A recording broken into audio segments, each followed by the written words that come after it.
এবং এই উনার যে মৃত্যুটা নিয়ে প্রশ্ন উঠেছে যে আসলে এটা কি প্লান্ট মার্ডার বা ক্লিনিক্যাল মার্ডার কিনা। তো আমি আমার আজকের এই অফিস সময়ে আমি তিনজন ডাক্তারের সাথে কথা বলেছি। আমি ডেভিড ডক্টর প্যাটেল এবং আরো যারা আছেন তারা একজন কার্ডিওভাস্কুলার প্যাথোলজিস্ট, একজন হার্ট সার্জন, একজন ফরেনসিক প্যাথোলজিস্ট। আমি তিনজনের সাথে কথা বলেছি। আজকে কথা বলার পরে আমি এই বিষয়টা নিয়েছি। প্রথমে তারা যে আমাকে বলেছেন আমি আপনাদেরকে হুবহুব এই কথাগুলো আমি তুলে ধরতে চাই আপনাদের সামনে। আনোয়ার হোসেন সাইদী সাহেবের মৃত্যুর পর সারা বিশ্বের গণমাধ্যমে ওনাকে নিয়ে নিউজ করা হয়েছে। সেই নিউজগুলোর মধ্যে খুবই গুরুত্বপূর্ণ বেশ কিছু জিনিস আমার দৃষ্টিতে পড়েছে, যেগুলো আমি আপনাদের সামনে উপস্থাপন করতে চাচ্ছি। বিশেষ করে যুক্তরাষ্ট্রের মতন আসসালামু আলাইকুম সুপ্রিয় দর্শক বন্ধুরা, অবশেষে আল্লামা দেলোয়ার হোসেন সাইদের মৃত্যু এবং চিকিৎসাকে কেন্দ্র করে আন্তর্জাতিক মহলগুলোতে আলোচনার জন্ম দিয়েছে। দর্শক বন্ধুরা, অবশেষে ফেঁসে যাচ্ছে বাংলাদেশের চিকিৎসক এবং সেই সাথে আমেরিকার চিকিৎসক এবার বাংলাদেশের চিকিৎসককে যে বার্তা দিয়েছে। তো দর্শক বন্ধুরা, তাহলে কি শেষ পর্যন্ত ভুয়া চিকিৎসার কারণে আল্লামা দেলোয়ার হোসেন সাইদের এমন পরিস্থিতি হয়েছে?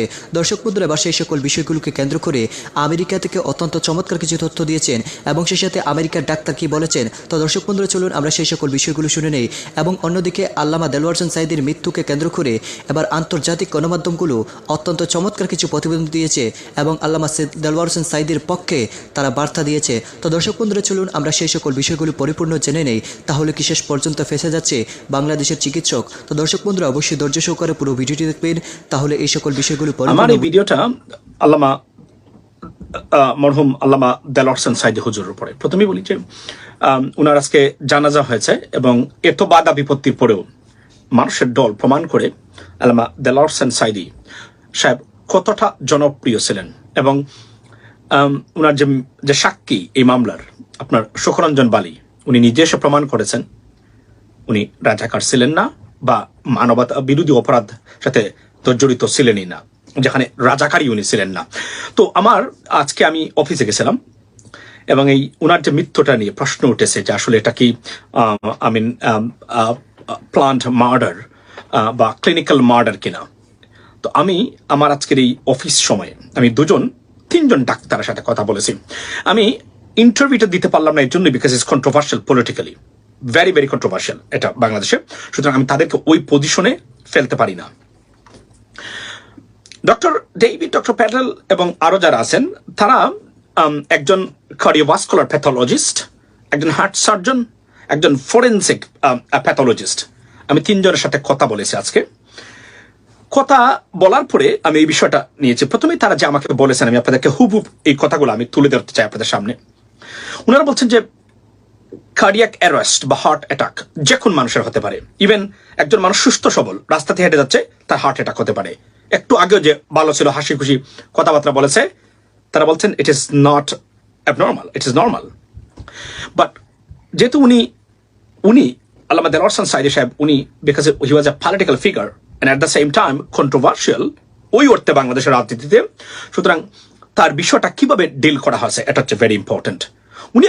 ওনারা আমাদেরকে যে কথাগুলো বলছেন সেটা হলো two things এখানে got to be considered. Number one, clinical negligence এখানে হয়েছে কিনা, ইচ্ছাকৃতভাবে যেন উনি মারা যায়, এই নেগলিজেন্সটার বা intent, corrupt intent to kill him, এটা one thing. And second thing হলো কোনো ধরনের পয়জন বা ইচ্ছাকৃতভাবে কোনো মেডিসিন দিয়ে ওনাকে হত্যা করা হয়েছে কিনা। দুটো জিনিস ওনারা আমার সাথে আলোচনা করেছেন। কার্ডিওভাস্কুলার প্যাথোলজিস্ট, যিনি ইন্টারন্যাশনাল প্যাথোলজিস্ট, অর্থাৎ কার্ডিয়াক অ্যারেস্ট বা হার্ট অ্যাটাকে মানুষ মারা যাওয়ার পরে উনি এই ধরনের কেস হেল্প করে থাকেন। এবং এই কার্ডিওভাস্কুলার প্যাথোলজিস্ট যিনি এবং ফরেনসিক প্যাথোলজিস্ট একজন পৃথিবী বিখ্যাত আপনার গোয়েন্দা সংস্থা FBI সাথে কাজ করেছেন ওনার কনসালটেন্ট হিসাবে। সুতরাং বুঝতেই পারছেন, এবং সিঙ্গাপুরেও তার নিয়মিত যাতায়াত আছে বিভিন্ন আপনার হসপিটালে বা বিভিন্ন কেসে। সুতরাং এত বড় দুজন মানুষকে আমি জিজ্ঞেস করেছি, আরো একজন ছিলেন। তারা যেটা বলছেন সেটা হচ্ছে যে প্রথমে যে বিষয়টা ধরতে হবে যে উনি সত্যিকার অর্থে হার্ট অ্যাটাক করেছিলেন কিনা, ওনাকে যে আনা হয়েছে এবং আনার পরে ওনার কি কি চিকিৎসা দেওয়া হয়েছে। এজন্য কার্ডিওভাস্কুলার প্যাথোলজিস্ট বা প্যাথোলজিক্যাল টুলস যেটা আছে সেই রিপোর্টটা যদি প্রপারলি পাওয়া যায় তাহলে বোঝা যাবে উনি আসলে ওনার কি হয়েছিল। এবং অটপসি বলছে যে কোন হার্ট অ্যাটাকে কোনো রোগী মারা যাওয়ার পরে অটপসিতেই বোঝা যায়। যদি না বোঝা যায় তাহলে আপনার যে কার্ডিওভাস্কুলার প্যাথোলজিস্ট এবং ফরেনসিক প্যাথোলজিস্ট তারা নর্মালি এটা বের করতে পারেন যে what happen to this patient. But এই জায়গাতে এখানে এটার এবং বলছেন যে এইটার যে স্যাম্পলসগুলা এটাকে প্রিজার্ভ করে রাখতে হবে ফর ফার্দার ইনভেস্টিগেশন, যদি এটার সত্যিকার অর্থেই এটার সুষ্ঠু তদন্তের মাধ্যমে বের করে আনার ইচ্ছা থাকে যে আসলে উনি কিভাবে মারা গেলেন এই রোগীটা। সুতরাং এখানে প্রথম প্রশ্নটা হলো যে the intention, if there was any corrupt intention এখানে ছিল কিনা যে আপনার উনার ব্যাপারে। এখন করাপ্ট ইন্টেনশনের ব্যাপারে আমরা প্রথমেই বলতে পারি যে আপনি এই বিষয়টাতে এখানে কিন্তু স্বচ্ছতা ছিল না। উনার নিজের সন্তান মাসুদ সাইদি ভাই, আল্লামা মাসুদ সাইদি সাহেব, উনি কিন্তু নিজে পোস্ট করেছেন যে তার বাবার সাথে দেখা করতে দিচ্ছেন না, তারা কোনো কিছু লুকোচুরি করতেছেন, অর্থাৎ প্রপারলি তারা ট্রান্সপারেন্ট ছিলেন না ওই অর্থে ইন দিস রিগার্ড, রাইট? সুতরাং তাদের যদি ইচ্ছা থাকতো তাহলে উনাকে নিয়ে আসার পরে তার পরিবারের মানুষের সাথে বা তাকে কোনোভাবেই যোগাযোগ করা বা এখানে তাদেরকে নিয়ে আসার ব্যবস্থা তারা করতেন ওই অর্থে। বা যেহেতু এই জায়গাটা এখানে প্রেজেন্স ছিল না, এখানে অ্যাবসেন্স ছিল, সুতরাং ইন্টেনশন কি আছে সেটা সাসপিশাস, আমি অনেস্টলি স্পিকিং। আর সেকেন্ড থিং হলো যে আপনার যে উনাকে কোনো ধরনের এক্সট্রা মেডিকেশন দিয়ে বা পয়জনাস কোনো কিছু দিয়ে ইচ্ছাকৃতভাবে ওনাকে কার্ডিয়াক অ্যারেস্ট করিয়ে হত্যা করা হয়েছে কিনা সেটাও যদি প্যাথোলজিক্যাল ফরেনসিক প্যাথোলজিস্ট যিনি আছেন উনি বলছেন যে it is possible to find out. At the same time cardiovascular pathologist যিনি আছেন, প্যাথোলজিক্যাল টেস্ট যদি করা হয় সেটাও এখানে বের হতে পারে। প্রশ্ন হলো এই স্যাম্পলসগুলা এখানে কি প্রিজার্ভ করে রাখা হয়েছে কিনা for further evidence. If not, it is almost very tough to find out. Okay, এবং এখানে আরেকটা জিনিস আমি বলি আপনাকে, যে ডক্টর যিনি ছিলেন, আমরা আসি যে করাপ্ট ইন্টেনশন এখানে ছিল কিনা। ডক্টর যে মুস্তফা, আপনারা জানেন যে এই মুস্তফা একজন আওয়ামী লীগের সক্রিয় কর্মী এবং উনি এই মাওলানা দেলোয়ার হোসেন সাইদি সাহেবের রায়ের দিন উনাকে রাজাকার বলে চিৎকার করেছিলেন এই শাহবাগ মোড়ে, এই মুস্তফা জামান, এই যে যাকে আপনারা দেখতে পাচ্ছেন এখন। সুতরাং এখন তারপরে ফার্দার এভিডেন্স, আমি যখন ফরেনসিক প্যাথোলজিস্ট বা উনাকে আমি জিজ্ঞেস করলাম, he is a psychologist too, okay, so উনাকে জিজ্ঞেস করার পর উনি বললেন যে প্রশ্ন হলো উনাকে নেওয়ার পরে, যেহেতু উনি পাবলিক ফিগার ছিলেন, এখন এত বড় একটা হাসপাতালে ডিপার্টমেন্টে অনেক ধরনের আপনার কার্ডিওলজিস্ট বা কার্ডিও সার্জন থাকে। প্রশ্ন হলো নিয়ম হতো যে একটা বোর্ড গঠন করে তার মতো ব্যক্তি, সুতরাং সবচেয়ে সিনিয়র যিনি আছেন, অভিজ্ঞ, এক্সপেরিয়েন্স, নন পার্টিজান, তাদের দিয়ে ওনার চিকিৎসা করানো। এখানে সবচেয়ে ইম্পর্টেন্ট কোয়েশ্চন হলো যে এই যে মুস্তফা, উনি বলছেন উনি ল্যাবে ছিলেন, উনি অন্য জায়গাতে চিকিৎসারত অবস্থাতে ছিলেন, তাকে খবর দিয়ে আনা হয়েছে। This is the biggest question to be asked and point to be noted. Why? Because উনাকেই কেন আনতে হলো? উনি কি সবচেয়ে সিনিয়র এক্সপেরিয়েন্সড কার্ডিও সার্জন বা কার্ডিওলজিস্ট কিনা? এই প্রশ্নটাই এখন সবচেয়ে বড় মুখ্য to find out what happen to Maulana Delwar Hossain Sayeedi হুজুর। বিকজ যদি উনি এক্সপেরিয়েন্সড না হয়ে থাকেন, উনার চেয়ে বড় এক্সপেরিয়েন্সড বা হাইলি ডিগ্রিজ যারা আছে সেই ধরনের ডক্টর এখানে থেকে থাকেন এবং নন পার্টিজান, তাকে উনাকে কেন, যেহেতু উনি সরাসরি প্রতিপক্ষ এবং আপনার কন্ট্রাডিক্টরি, এখানে that is a I mean seriously এটা ভেরি কন্ট্রাডিক্টরি। যেহেতু আপনি আমাকে পছন্দ করেন না, ঘৃণা করেন, আপনি আমার চিকিৎসা করবেন, এতটাই ঘৃণা করেন যে আপনি মানুষের আপনি মনুষ্যত্ববাদ দিয়ে আমাকে ঘৃণা করেন। সুতরাং এই প্রশ্নটা সবচেয়ে বড় মুখ্য যে সবাইকে বাদ দিয়ে এই ডক্টর মুস্তফা উনাকে কেন এখানে আনতে হয়েছে। This is the biggest question right now. এখানে আরো একটা জিনিস আমি আপনাকে বলে দিতে চাই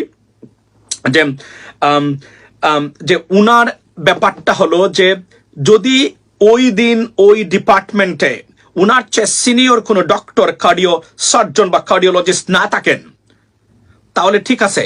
আর এই হাসপাতালেই কেন উনাকে নিতে হচ্ছে, সোহরাওয়ার্দী হাসপাতালে কেন নেওয়া হলো না, এটা প্রশ্ন তোলা হচ্ছে। অর্থাৎ টোটাল দ্য করাপ্ট ইন্টেনশন এখানে সবার আগে কিন্তু মুখ্য বিষয়, এবং এটা যদি কখনো সুযোগ বা সময় আসে এটা ইনভেস্টিগেশন করা দরকার, কারণ প্রত্যেকটা জিনিস কন্ট্রাডিক্টরি। এবং তারপরে আপনারা এই ভিডিওতে দেখতে পাবেন যে ওনার যদি ফেস দেখেন, এই ডক্টর যিনি তার চিকিৎসা করেছিলেন, উনি জনাব বলতে, অর্থাৎ মাওলানা দেলোয়ার হোসেন সাঈদীকে জনাব শব্দটা অর্থাৎ সম্মানের সহিত সম্বোধন করতে গেল জনাব তার গেমে শরীর এবং তার চেহারা। জনাব দেলোয়ার হোসেন সাঈদী সাহেব গত রাতে হার্ট অ্যাটাক নিয়ে বঙ্গবন্ধু শেখ মুজিব মেডিকেল বিশ্ববিদ্যালয়ের হৃদরোগ বিভাগে আসেন দেখতে পাবেন, এবং আমাদের চেয়ারম্যান সাহেব আমাকে বলল যে ওনার ইমার্জেন্সি প্রাইমারি পিছিয়ে করা লাগতে পারে। He was very abnormal, I mean, in terms of his facial expressions.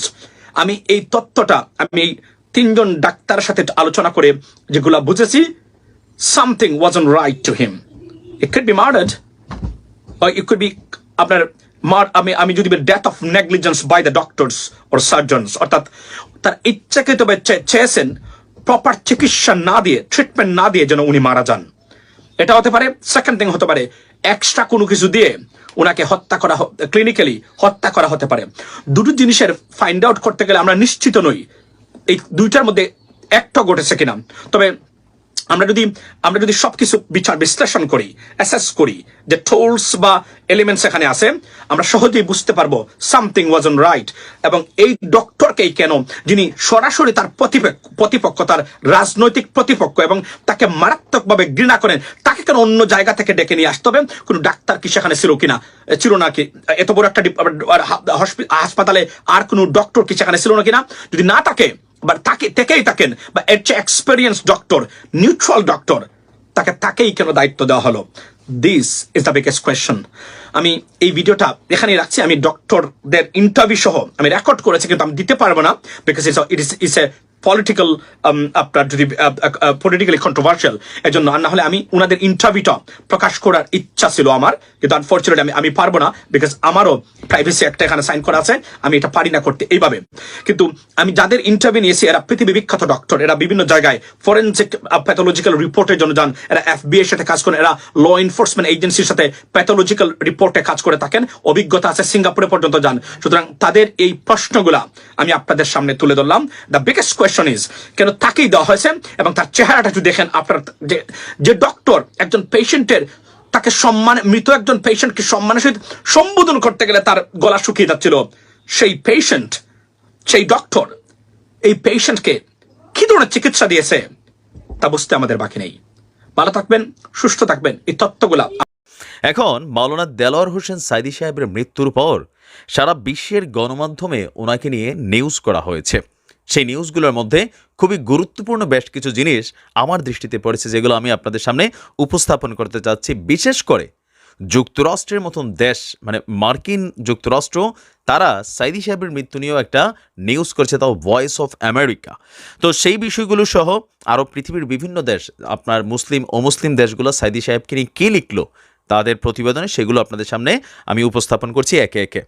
এর আগে একটু কথা আমি বলতে চাই যে কি বলা হয়, যে সাঈদী সাহেবের মৃত্যুতে অনেকেই কালকে বাজে মন্তব্য করেছেন, কমেন্টে আপনারাও ইচ্ছে মতো ঝাড়ছেন। তবে আপনারা বড় মুনাফিক টাইপের মুসলিম, কেননা সাঈদী সাহেবের মৃত্যুতে আমরা সবাই শোকাহত, কিন্তু আওয়ামী লীগের একজন মানুষ, তিনি মুসলমান, মারা গেলে, অথবা মরহুম বঙ্গবন্ধুকে নিয়ে, অথবা আইনশৃঙ্খলা বাহিনীর কোনো সদস্য যদি মারা যায়, আমাদের যে ভেতরে থাকা নোংরামি সেটাও কিন্তু বের হয়ে আসে। কালকে নিশ্চয়ই বুঝতে পেরেছেন যে কোনো মৃত ব্যক্তি সম্পর্কে আপনি যখন কমেন্টে বাজে মন্তব্য করেন, তাদের কেমন লাগে। এই মুনাফিকি সংস্কৃতি থেকে বের হয়ে আসা উচিত। যাই হোক, পাকিস্তানের গণমাধ্যম প্রথমে কি লিখেছে আমরা একটু যদি দেখি। আপনার পাকিস্তানের উর্দু ভাষার গণমাধ্যম এক্সপ্রেস নিউজ, তারা লিখেছে দেলোয়ার হোসেন সাঈদীর মৃত্যুতে প্রতিবেদন প্রকাশ করেছে।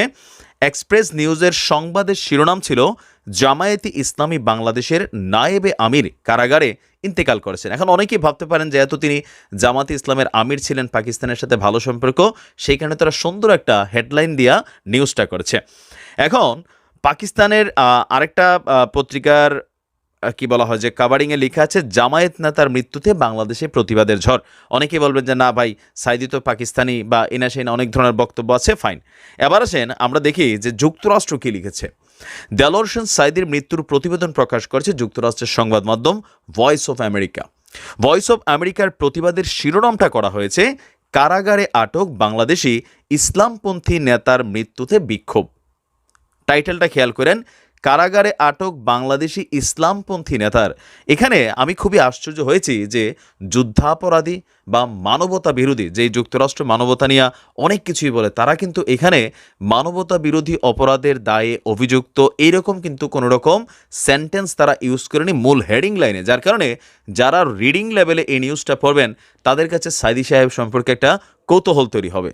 আরেকটা জিনিস আপনারা খেয়াল করেন, ইউরোপ, আমেরিকা এবং অস্ট্রেলিয়ায় নিবন্ধিত ইসলামিক সংবাদ মাধ্যম 5 পিলার্সের প্রতিবেদনেরও শিরোনাম করা হয়েছে কারাবন্দী বাংলাদেশি ইসলামী নেতা দেলোয়ার হোসেন সাঈদী মারা গেছেন। তারাও তাদের প্রতিবেদনের কোথাও যুদ্ধাপরাধী, মানবতা বিরোধী অপরাধী বা আরও যে টাইটেল আছে সেগুলো কিন্তু তারাও ব্যবহার করে নাই। আমি খুবই আশ্চর্য হয়েছি।